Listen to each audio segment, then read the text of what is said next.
मणिपुर के संदर्भ में वायरल हो रही एक वीडियो के बारे में आप लोगों ने ज़रूर सुना होगा, ज़रूर पढ़ा होगा।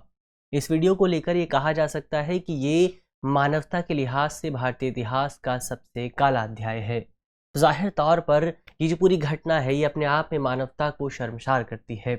हाल ही में भारत सरकार ने इस वीडियो पर कार्यवाही करते हुए तमाम ट्विटर, इसके अलावा जो सोशल मीडिया प्लेटफॉर्म्स हैं, उन्हें इस वीडियो को हटाने का आदेश जारी कर दिया है। आज इस वीडियो में हम जानेंगे कि आखिर सरकार ने ये आदेश किस कानून के तहत जारी किया है और ये जो पूरी प्रक्रिया है, ये प्रक्रिया किस तरह से काम करती है। मेरा नाम है अक्षय और आपका स्वागत है दृष्टि IAS की इस नई वीडियो में। चलिए वीडियो की शुरुआत करते हैं और सबसे पहले वीडियो की रूपरेखा को समझ लेते हैं। तो वीडियो में सबसे पहले हमने न्यूज़ यानी कि खबर की बात की। खबर को जानने के बाद हम सूचना प्रौद्योगिकी अधिनियम यानी कि IT एक्ट की जो धारा है, धारा 69A, इसके बारे में बात करेंगे।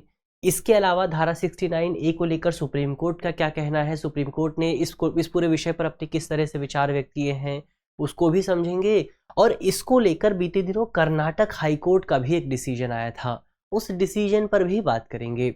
साथ ही ये भी जानने की कोशिश करेंगे कि भारत जैसे लोकतांत्रिक देश में हमें धारा 69A की ज़रूरत क्यों है, सेक्शन 69A की ज़रूरत क्यों है। और अंत में एक सवाल पर भी बात करेंगे। सवाल जो होगा वो मेंस का होगा और आप 250 शब्दों में सवाल के जवाब को लिख सकते हैं। इसके अलावा ये जो पूरा विषय है मुख्य तौर पर सामान्य अध्ययन प्रश्न पत्र 2 से जुड़ा हुआ है और आप इसे भारतीय राज्य व्यवस्था जैसे खंडों से जोड़ सकते हैं। भारतीय सरकारी नीति एवं हस्तक्षेप हो गया, इसके अलावा सूचना प्रौद्योगिकी जैसे खंडों से भी कहीं ना कहीं ये पूरा विषय जो है जुड़ता है। अब आगे बढ़ते हैं और सबसे पहले जो सूचना प्रौद्योगिकी अधिनियम की सेक्शन 69A है, उस सेक्शन पर बात करते हैं। तो ये जो सेक्शन 69A है, ये जो पूरी धारा है, ये भारत में केंद्र सरकार को और राज्य स्तर पर राज्य सरकारों को कुछ अधिकार प्रदान करता है, कुछ राइट्स देता है। क्या अधिकार देता है?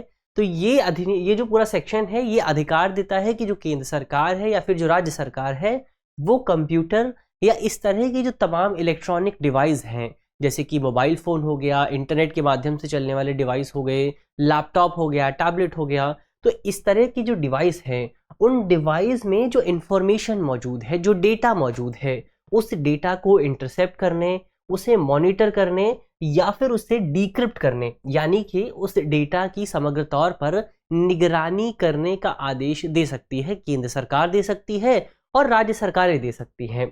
इसके अलावा इस पूरे सेक्शन में, इस पूरी धारा में ये भी कहा गया है, ये भी निर्धारित किया गया है कि ये जो पूरी प्रक्रिया है, ये जो पूरा आदेश है, ये आदेश किन आधारों पर दिया जाएगा, यानी कि वो उन ग्राउंड्स का भी उल्लेख किया गया है जिनके आधार पर किसी सूचना को इंटरनेट के माध्यम से ब्लॉक किया जाता है, रिस्ट्रिक्ट किया जा सकता है। कौन कौन से आधार हैं, उन पर भी बात करते हैं।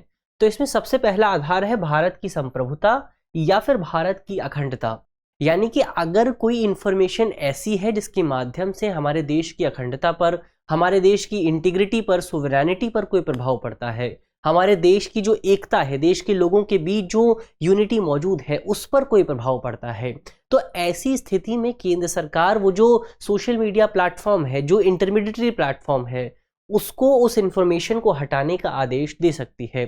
खासतौर पर ऐसी इंफॉर्मेशन को हटाने का आदेश जो कि देश की सुरक्षा पर खतरा उत्पन्न करता है। ये पहला आधार हुआ। इसके अलावा दूसरा आधार ये है कि यदि कोई इंफॉर्मेशन इंटरनेट पर ऐसी मौजूद है जिसकी वजह से भारत के किसी विदेशी मैत्री राज्य के साथ, यानी कि किसी फ्रेंडली कंट्री के साथ अगर जो संबंध है, वो संबंध प्रभावित हो रहे हैं, तो ऐसी स्थिति में भी सरकार उस सूचना को हटाने का आदेश दे सकती है। अब मान लीजिए इंटरनेट पर कोई ऐसी जानकारी मौजूद है जिसकी वजह से भारत और अमेरिका के संबंध प्रभावित हो सकते हैं या फिर भारत और रूस के संबंध प्रभावित हो सकते हैं। उदाहरण के लिए मान लीजिए कि ऐसी इंटरनेट पर ऐसी कोई सूचना मौजूद है कि भारतीय प्रधानमंत्री ने अमेरिकी राष्ट्रपति या फिर रूस की राष्ट्रपति के खिलाफ कोई गलत टिप्पणी की है, जो कि पूरी तरह से गलत सूचना होगी, तो ऐसे में सरकार उस सूचना को इंटरनेट से हटाने का आदेश दे सकती है। ये तो दूसरा आधार हुआ। इसके अलावा इसमें तीसरा आधार ये है कि यदि कोई सूचना ऐसी है जो कि किसी संज्ञेय अपराध को बढ़ावा देती है, किसी संज्ञेय अपराध को उकसाने की कोशिश करती है, किसी व्यक्ति को किसी दूसरे व्यक्ति के खिलाफ भड़काने की कोशिश करती है, तो भी सरकार उस पूरी सूचना को इंटरनेट के माध्यम से इंटरनेट से हटाने का आदेश जारी कर सकती है। ये तीसरा आधार हुआ। और चौथा आधार है किसी भी अपराध की जांच करने के लिए, यानी कि यदि सरकार को लगता है कि सरकार किसी अपराध की जांच करना चाहती है और जांच के दौरान इंटरनेट पर यदि वो वीडियो या फिर वो कोई भी सूचना मौजूद रहेगी, तो ऐसे में जांच पर बाधा उत्पन्न हो सकती है, जांच में एक तरह से रिस्ट्रिक्शंस लग सकती हैं। तो इस पूरी स्थिति को ध्यान में रखते हुए भी सरकार उस पूरी सूचना को, उस पूरी इंफॉर्मेशन को इंटरनेट से हटाने का आदेश दे सकती है। अब ये तो बात हुई कि किन आधारों पर सरकार इस तरह का आदेश जारी करती है। अब यहाँ पर सवाल ये उठता है कि आखिर आदेश जारी करने की प्रक्रिया क्या है, इसका पूरा प्रोसेस क्या है। इसके प्रोसेस की बात करें तो इसके तहत मुख्य तौर पर जो सरकार है वो मध्यस्थों को आदेश जारी करती है, मध्यस्थों यानी मीडिएटर्स को आदेश जारी करती है। अब यहाँ सवाल उठता है कि मीडिएटर्स कौन होते हैं। तो मीडिएटर्स वो होते हैं जो कि सूचना और यूजर के बीच में काम करते हैं। कौन कौन हो सकता है? तो इसमें आप सर्च इंजन को शामिल कर सकते हैं, जैसे गूगल हो गया, बाइडू हो गया, डकडकगो हो गया, इस तरह की जो सर्च इंजन्स हैं, याहू हो गया, वो भी मीडिएटर्स के तौर पर काम करते हैं। जो दूर संचार सेवा प्रदाता हैं जैसे कि एयरटेल हो गया, जियो हो गया, इस तरह की जो कंपनियां हैं वो दूरसंचार सेवा प्रदाता हैं। जो नेटवर्क सर्विसेज देते हैं वो कंपनियां हो गई। जो इंटरनेट सेवा प्रदान करने वाली कंपनियां हैं, जो वेब होस्टिंग देने वाली कंपनियां हैं, इन तमाम कंपनियों को मीडिएटर्स की कैटेगरी में डाला जाता है और सरकार इन तमाम एंटिटीज को ऑर्डर जारी कर सकती है। इसके अलावा एक ये जो इस पूरे कानून की एक विशेष बात ये भी है कि जो भी आदेश जारी किया जाता है वो आदेश लिखित तौर पर जारी किया जाता है, रिटन तरीके से जारी किया जाता है। यानी कि सरकार मौखिक तौर पर किसी कंपनी को आदेश नहीं दे सकती। यदि सरकार को किसी सूचना को इंटरनेट से हटवाना है तो सरकार को बाकायदा लिखित तौर पर उस आदेश को उस कंपनी को देना पड़ेगा।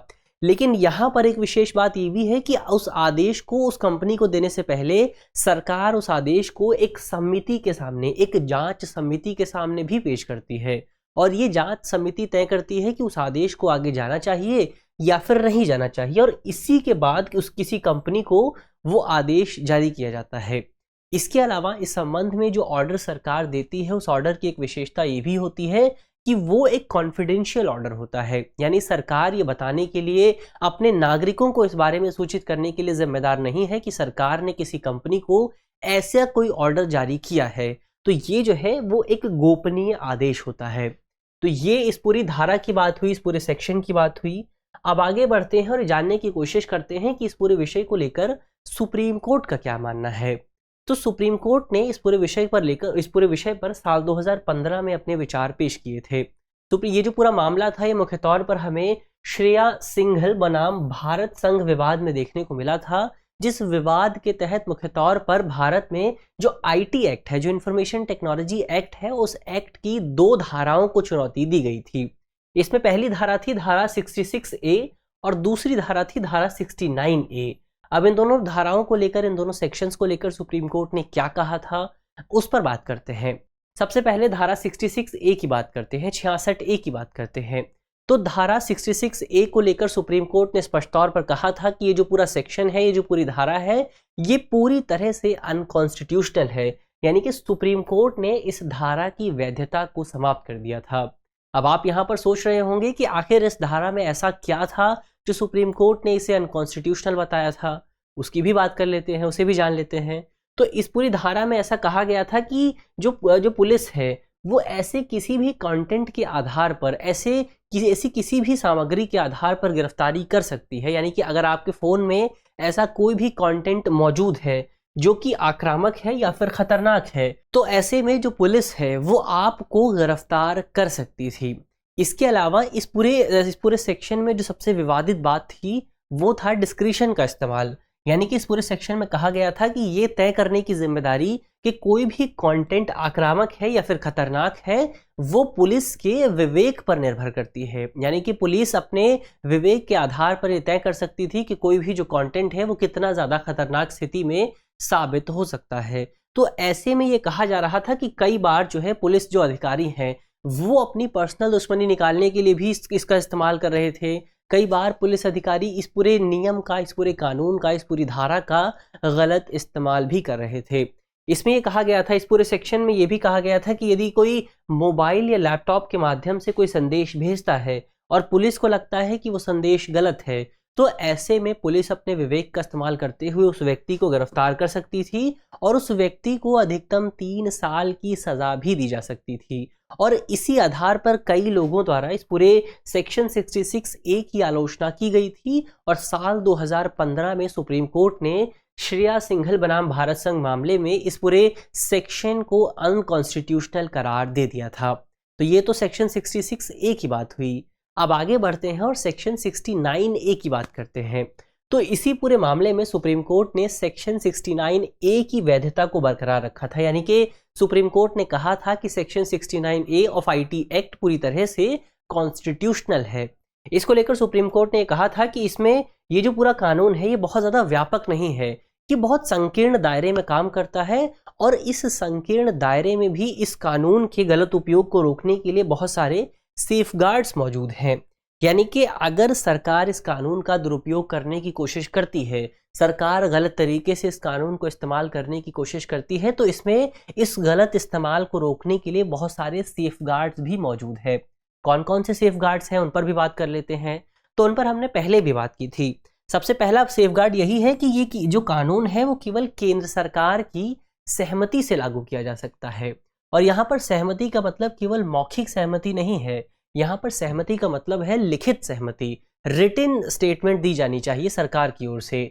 और जब बात रिटन स्टेटमेंट की होती है तो इसका मतलब ये होता है कि उस स्टेटमेंट को आगे चलकर सुप्रीम कोर्ट के सामने या फिर हाई कोर्ट के सामने चुनौती दी जा सकती है, यानी कि उसको कोर्ट ऑफ लॉ के दायरे में रहकर ही लागू किया जा सकता है। ये तो पहला सेफगार्ड हुआ। इसके अलावा दूसरा सेफगार्ड ये है कि केंद्र सरकार जो सहमति देगी वो सहमति केवल कुछ निश्चित आधारों पर दी जा सकती है, केवल कुछ निश्चित ग्राउंड्स पर दी जा सकती है। यानी कि केंद्र सरकार मनमाने ढंग से किसी भी इंफॉर्मेशन को, किसी सूचना को स्टक डाउन करने के लिए आदेश नहीं दे सकती, किसी सूचना को अवरुद्ध करने के लिए, ब्लॉक करने के लिए ऑर्डर नहीं दे सकती है। केंद्र सरकार केवल कुछ निश्चित ग्राउंड्स के आधार पर ही किसी इंफॉर्मेशन को हटाने का आदेश दे सकती है। ये दूसरा सेफगार्ड हुआ। इसके अलावा तीसरा सेफगार्ड ये है कि ये जो आदेश है वो आदेश हमने पहले ही बात की लिखित आधार पर जारी किया जाता है, और लिखित आधार पर जारी किए जाने का मतलब ये है कि इस आदेश को आगे चलकर कोर्ट के सामने चुनौती दी जा सकती है। तो ये तो बात हुई कि सुप्रीम कोर्ट इस पूरे विषय को लेकर क्या मानता है। अब हमने बात की थी कि बीते दिनों कर्नाटक हाईकोर्ट का भी इस पर एक डिसीजन आया था, उस पर भी बात कर लेते हैं। तो कर्नाटक हाईकोर्ट का ये जो डिसीजन आया था ये साल 2020 में आया था। दरअसल साल 2020 में ट्विटर जो एक इंटरनेट कंपनी है, इसके बारे में आप सभी जानते हैं। ट्विटर कर्नाटक हाईकोर्ट के सामने एक याचिका लेकर गया था। इस याचिका में कहा गया था कि भारत सरकार ट्विटर को जबरन तरीके से कुछ ट्विटर अकाउंट्स को ब्लॉक करने के लिए दबाव डाल रही है। तो ऐसे में ट्विटर ने इनकार कर दिया था कि वो किसी भी अकाउंट को ब्लॉक नहीं करेगा, क्योंकि ये जो हमारी अभिव्यक्ति की स्वतंत्रता है उसके खिलाफ हो जाता है। लेकिन सुप्रीम कोर्ट, जो कर्नाटक हाईकोर्ट था, कर्नाटक हाईकोर्ट ने इस पूरे डिसीजन में कहा था कि जो पूरी याचिका है, कर्नाटक हाईकोर्ट ने सबसे पहले तो इस याचिका को खारिज कर दिया था और अपने डिसीजन में ये कहा था कि सरकार ने जो निर्णय लिया है, यानी कि सरकार ने जो अकाउंट्स को ब्लॉक करने का निर्णय लिया है वो पूरी तरह से ठीक है और इन अकाउंट्स की वजह से भारत की जो अखंडता है, भारत की जो इंटीग्रिटी है, जो सोवरेनिटी है, उस पर प्रभाव पड़ रहा है। तो ऐसे में इन अकाउंट्स को ब्लॉक करना बहुत ज़्यादा ज़रूरी हो जाता है। तो ये डिसीजन जो है कर्नाटक हाईकोर्ट की तरफ से आया था। तो इस तरह से हम कह सकते हैं कि कर्नाटक हाईकोर्ट ने भी अपने डिसीजन के माध्यम से आईटी एक्ट के सेक्शन 69 ए की वैधता को बरकरार रखा था। तो ये कर्नाटक हाईकोर्ट के डिसीजन की बात हुई। अब अंत में ये जान लेते हैं कि ये जो पूरा सेक्शन है, जो पूरी धारा है, ये इंपॉर्टेंट क्यों है, इसकी इंपॉर्टेंस को समझ लेते हैं। तो ये पूरा सेक्शन इंपॉर्टेंट है। सबसे पहले तो ये जो सेक्शन है ये भारत के नागरिकों को इंटरनेट के गलत दुरुपयोग से बचाने की कोशिश करता है, क्योंकि कई बार ये देखने को मिलता है कि भारत में इंटरनेट का गलत तरीके से इस्तेमाल किया जाता है। लोगों के खिलाफ झूठी सूचनाएं फैलाने की कोशिश की जाती है, लोगों का मजाक उड़ाने की कोशिश की जाती है, उन्हें नीचा दिखाने की कोशिश की जाती है। कई बार ये भी देखने को मिलता है कि जो आर्टिफिशियल इंटेलिजेंस है, जो तमाम अत्याधुनिक तकनीक है, उसका इस्तेमाल करके किसी व्यक्ति की तस्वीर को गलत तरीके से बनाया जाता है, गलत तरीके से उसको फोटोशॉप किया जाता है और फिर उसको इंटरनेट पर सर्कुलेट करने की कोशिश की जाती है। तो ऐसे में सरकार इस पूरे सेक्शन का इस्तेमाल करते हुए किसी व्यक्ति के खिलाफ इंटरनेट के दुरुपयोग को रोक सकती है। इसके अलावा इसका दूसरा प्रयोग साइबर अपराध को रोकने के लिए भी किया जाता है। साइबर अपराध यानी कि कई बार ये देखने को मिलता है कि इंटरनेट पर बहुत सारे वायरस मौजूद होते हैं, बहुत सारे मालवेयर्स मौजूद होते हैं, तो सरकार इन वायरस और मालवेयर्स को इस धारा के आधार पर हटवा सकती है अगर सरकार को लगता है कि ये भारत के नागरिकों के लिए खतरनाक साबित हो सकता है। ये दूसरा इस्तेमाल हुआ। तो समग्र तौर पर हम कह सकते हैं कि इस धारा का प्राथमिक लक्ष्य यही है कि इसके माध्यम से भारत सरकार भारत में एक बेहतर साइबर वातावरण, एक साइबर एनवायरनमेंट, एक सेफ साइबर एनवायरनमेंट सुनिश्चित करने की कोशिश करती है। तो ये तो इस पूरे कानून की बात हुई, हमने इस पूरे विषय पर विस्तार से बात की। अब अंत में एक सवाल पर भी बात कर लेते हैं। सवाल जो है वो मेंस का है और आप 250 शब्दों में सवाल के जवाब को लिख सकते हैं। आज का हमारा सवाल है कि भारत में अभिव्यक्ति की स्वतंत्रता पर सूचना प्रौद्योगिकी अधिनियम की धारा 69A के प्रभावों का समालोचनात्मक मूल्यांकन कीजिए।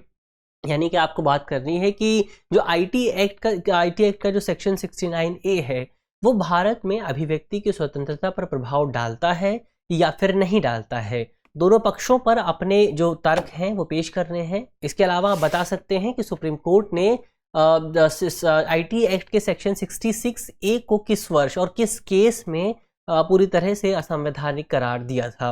मुझे उम्मीद है कि इस वीडियो में जिन बिंदुओं पर बात की गई है वो आपको समझ में आएंगे और यदि आपके प्रश्न पत्र में से जुड़ा कोई भी सवाल आता है तो आप उसे आसानी से हल कर सकेंगे।